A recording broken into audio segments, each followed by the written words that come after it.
Hi, welcome back to our YouTube channel. I'm Aisha Fanning, owner and doula of Vegas Family Doulas. Thanks for joining us. Don't forget to follow, subscribe.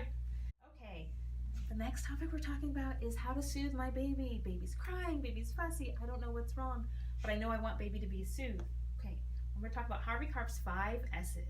What are the 5 S's? Swaddling, sucking, side-lying, shushing, and swaying. So let's get started.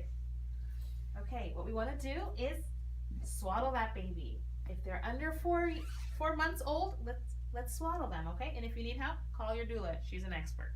This is called a sleep sack. It is a swaddle made for parents for ease. You can use your receiving blankets because I'm sure you got a lot of them from your baby shower. You want to be sure to measure your baby to the sleep sack of their weight, not their age. That is for safety and health reasons. If the sleep sack is too big, baby can slide into the sleep sack. If it's too tight, then it's restrictive, okay? All right, so let's get Flora all swaddled. She's all ready. She's fussing. You want to be swift, but you want to be cautious, okay? Flora's all done with step 1. Stay tuned for step 2.